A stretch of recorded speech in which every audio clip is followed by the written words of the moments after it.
दोस्तों, जरा एक पल के लिए अपनी आंखें बंद करके सोचिए। आप एक चौड़ी नदी के किनारे खड़े हैं। सामने सिर्फ तेजी से बहता हुआ पानी दिखाई दे रहा है। न कहीं जमीन दिख रही है, न कोई सहारा। तभी कोई आपसे कहे, यहीं पर एक ऐसा ब्रिज बनाना है जिस पर हर दिन लाखों लोग सफर करेंगे। अब जरा खुद से पूछिए, क्या यह सच में पॉसिबल है? आखिर जहां खड़े होने के लिए जमीन ही नहीं है, वहां इतने बड़े बड़े पिलर्स कैसे खड़े किए जाते हैं? चलते हुए पानी के बीच फाउंडेशन कैसे बनती है? और अगर कंक्रीट पानी में डाल दिया जाए तो क्या वो बह नहीं जाएगा? ये ऐसे सवाल हैं जो शायद हर किसी के मन में कभी न कभी जरूर आए होंगे, क्योंकि जब हम किसी ब्रिज से गुजरते हैं तो हमारी नजर सिर्फ उसके ऊपर बनी रोड पर जाती है। लेकिन सच तो यह है कि ब्रिज की सबसे बड़ी ताकत वो हिस्सा होता है जो हमें कभी दिखाई ही नहीं देता। यही वजह है कि दुनिया के सबसे बड़े ब्रिजेस बनाना सिर्फ कंस्ट्रक्शन नहीं, बल्कि इंजीनियरिंग की सबसे मुश्किल चुनौतियों में से एक माना जाता है। किसी भी ब्रिज की असली जान उसकी फाउंडेशन होती है। ऊपर से चाहे हर दिन हजारों कार्स, ट्रक्स, बसेस या ट्रेन क्यों ना गुजरें, उनका पूरा वेट नीचे खड़े पिलर्स और फाउंडेशन पर ही आता है। अगर फाउंडेशन में जरा सी भी कमी रह जाए तो पूरा ब्रिज खतरे में पड़ सकता है। यही कारण है कि इंजीनियर्स ब्रिज के ऊपर जितनी मेहनत करते हैं, उससे कहीं ज्यादा मेहनत उसकी नींव पर करते हैं।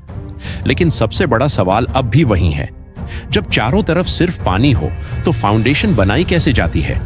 क्या नदी का पानी रोक दिया जाता है या फिर पानी के अंदर ही कंस्ट्रक्शन शुरू कर दिया जाता है? सच्चाई इन दोनों से भी ज्यादा दिलचस्प है। किसी भी ब्रिज का काम शुरू होने से पहले इंजीनियर्स कई महीनों तक सिर्फ सर्वे करते हैं। उन्हें सबसे पहले यह समझना होता है कि नदी कितनी गहरी है, पानी का फ्लो कितना तेज है, नीचे मिट्टी है या चट्टान, और बरसात के मौसम में पानी का लेवल कितना ऊपर तक पहुंचता है। क्योंकि अगर शुरुआत में किया गया कैलकुलेशन थोड़ा सा भी गलत हो जाए तो करोड़ों रुपए का पूरा प्रोजेक्ट खतरे में पड़ सकता है। जब सारी प्लानिंग पूरी हो जाती है, तब शुरू होती है असली इंजीनियरिंग। इसके लिए इंजीनियर्स एक ऐसी टेक्निक का इस्तेमाल करते हैं जिसने ब्रिज कंस्ट्रक्शन का पूरा तरीका बदल दिया। इस टेक्निक का नाम है कॉफर डैम।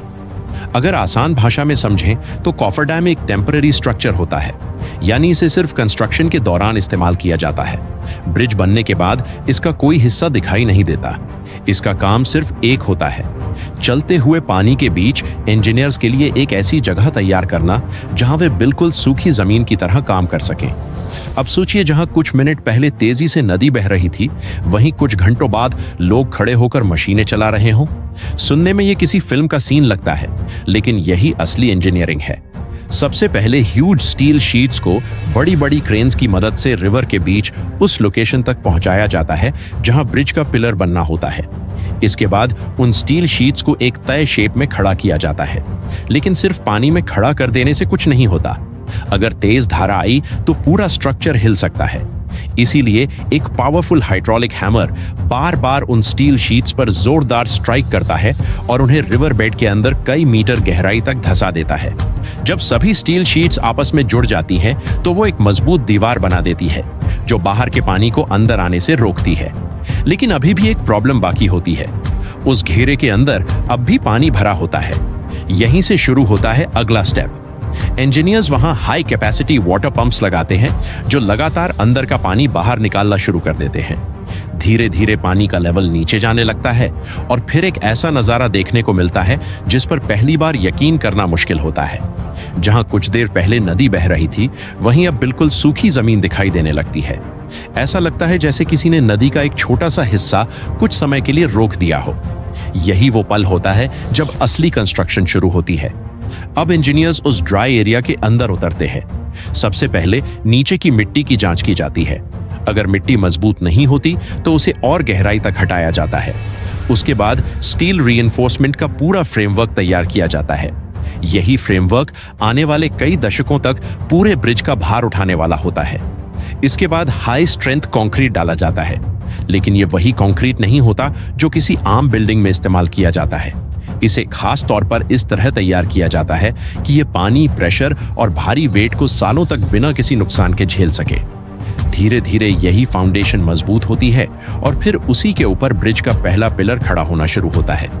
यहीं से एक ऐसे सफर की शुरुआत होती है जिसे देखकर दुनिया कहती है, इंसान ने सच में नामुमकिन को मुमकिन कर दिखाया। लेकिन कहानी यहीं खत्म नहीं होती, क्योंकि कॉफरडैम हर जगह काम नहीं आता। अब जरा सोचिए, अगर रिवर की गहराई बहुत ज्यादा हो या ब्रिज सीधे सी के बीच बन रहा हो, जहां नीचे की डेप्थ कई दर्जन मीटर हो, वहां इतना बड़ा कॉफरडैम बनाना क्या पॉसिबल होगा? बिल्कुल नहीं।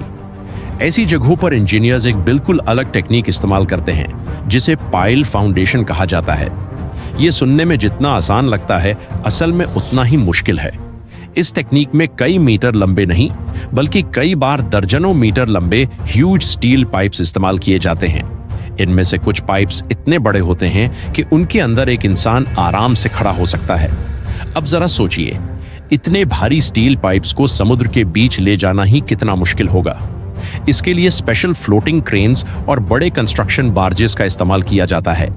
पहले इन पाइप्स को फैक्ट्री में तैयार किया जाता है, फिर उन्हें शिप की मदद से उस जगह तक लाया जाता है जहां ब्रिज बनना होता है।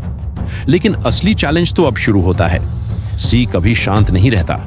ऊपर तेज हवा, नीचे लगातार उठती वेव्स, और उसी बीच कई टन वजन वाले स्टील पाइप को बिल्कुल सीधा खड़ा करना पड़ता है।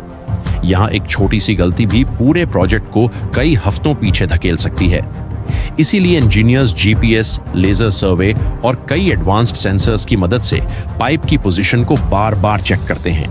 जब सब कुछ परफेक्ट हो जाता है, तब फ्लोटिंग क्रेन धीरे धीरे उस पाइप को समुद्र की तलहटी तक उतारना शुरू करती है। कुछ ही देर में पाइप समुद्र की तलहटी तक पहुंच जाता है, लेकिन सिर्फ नीचे रख देने से काम पूरा नहीं होता। अगर उसे ऐसे ही छोड़ दिया जाए तो तेज लहरें उसे आसानी से हिला सकती हैं। यहीं पर काम आती है एक बेहद पावरफुल मशीन, हाइड्रोलिक हैमर। यह मशीन पाइप के ऊपर लगातार जोरदार स्ट्राइक करती है। हर स्ट्राइक के साथ पाइप थोड़ा और नीचे चला जाता है, फिर दूसरी स्ट्राइक, फिर तीसरी, और यह सिलसिला तब तक चलता रहता है जब तक पाइप नीचे मौजूद हार्ड रॉक या स्ट्रॉन्ग सॉइल को पकड़ नहीं लेता। कई बार एक ही पाइप को उसकी सही जगह तक पहुंचाने के लिए हजारों बार हैमर चलाना पड़ता है। जब इंजीनियर्स को यकीन हो जाता है कि अब यह पाइप पूरी तरह स्टेबल है, तब इसके अंदर स्टील रीइंफोर्समेंट डाली जाती है। इसके बाद बारी आती है कंक्रीट की। लेकिन यहां भी एक सवाल उठता है, अगर नीचे चारों तरफ पानी है तो कंक्रीट बहता क्यों नहीं? यही वो जगह है जहां इंजीनियरिंग अपना असली कमाल दिखाती है।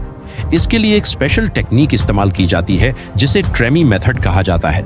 इस मेथड में कंक्रीट को ऊपर से सीधे पानी में नहीं डाला जाता, बल्कि एक लंबी पाइप को फाउंडेशन तक पहुंचाया जाता है और कंक्रीट उसी पाइप के अंदर से नीचे भेजा जाता है। धीरे धीरे कंक्रीट नीचे से ऊपर की तरफ भरता है और पानी को बाहर धकेल देता है। यही वजह है कि कंक्रीट पानी में घुलता नहीं, बल्कि सही तरीके से सेट हो जाता है।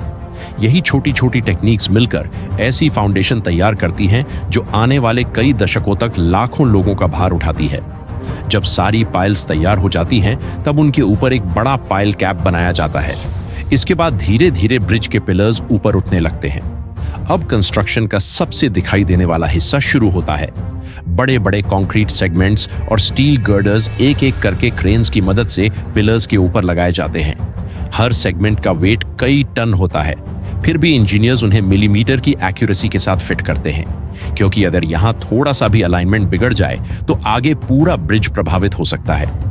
जब सारे सेगमेंट्स जुड़ जाते हैं, तब उनके ऊपर रोड तैयार की जाती है, सेफ्टी बैरियर्स लगाए जाते हैं, लाइटिंग सिस्टम इंस्टॉल किया जाता है और आखिर में पूरे ब्रिज की कई बार टेस्टिंग होती है। इस टेस्टिंग के दौरान उस पर हेवी ट्रक्स चलाए जाते हैं, ताकि ये देखा जा सके कि ब्रिज कितने बड़े लोड को आसानी से झेल सकता है। जब इंजीनियर्स को पूरा भरोसा हो जाता है कि अब यह ब्रिज पूरी तरह सेफ है, तभी इसे आम लोगों के लिए खोला जाता है। और शायद यही इंजीनियरिंग की सबसे खूबसूरत बात छिपी है। जब हम किसी ब्रिज से गुजरते हैं तो हमें सिर्फ कुछ मिनटों का सफर दिखाई देता है, लेकिन उस सफर के पीछे कई सालों की प्लानिंग, हजारों इंजीनियर्स और वर्कर्स की मेहनत, अनगिनत कैलकुलेशंस और लाखों घंटों का काम छिपा होता है। यही वजह है कि ब्रिज सिर्फ दो किनारों को जोड़ने वाली एक स्ट्रक्चर नहीं होते। ये लोगों को जोड़ते हैं, शहरों को जोड़ते हैं, बिजनेस को जोड़ते हैं और कई बार तो लाखों लोगों की जिंदगी बदल देते हैं। इसलिए अगली बार जब आप किसी रिवर या सी के ऊपर बने ब्रिज से गुजरें, तो सिर्फ बाहर का नजारा मत देखिए।